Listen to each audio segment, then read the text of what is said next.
Post office senior citizen scheme అనేది మీరు 8.2% వడ్డీ రేట్ అయితే ఇవ్వడం జరుగుతుంది. మీరు కొంత అమౌంట్ ఇన్వెస్ట్ చేసుకుంటారు ఫిక్స్డ్ డిపాజిట్ లాగా, దానిపైన వచ్చే వడ్డీ అనేది ప్రతి 3 నెలలకు ఒకసారి వస్తుందన్నమాట.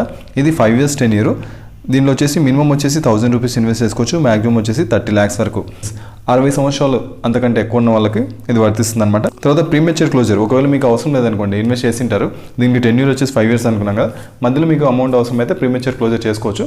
కాకపోతే 1 year తర్వాత క్లోజ్ చేసుకోవాలి. దీనిలో మెయిన్ బెనిఫిట్ చూస్తే government scheme with highest interest rate, మనకి ఎటువంటి రిస్క్ ఉండదు, క్వార్టర్లీ పేఅవుట్స్ ఉంటాయి, తర్వాత నామినేషన్ ఫెసిలిటీ ఉంటుంది, లోన్ ఫెసిలిటీ కూడా. మీరు 5 లక్షలు ఇన్వెస్ట్ చేసింటారు అనుకోండి, అకౌంట్ క్లోజ్ చేసుకుని మీకు అమౌంట్ అవసరమైంది, అకౌంట్ క్లోజ్ చేయకుండా జస్ట్ అదే అమౌంట్ పైన మీరు లోన్ తీసుకోవచ్చు అనమాట.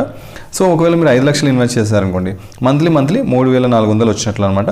ఒకవేళ మీరు 10 లక్షలు ఇన్వెస్ట్ చేశారనుకోండి, మంత్లీ 6833 రూపాయలు వచ్చినట్లు. ఒకవేళ మీరు 20 లక్షలు ఇన్వెస్ట్ చేశారనుకోండి, మంత్లీ మీకు 13,667 రూపాయలు వచ్చినట్లు.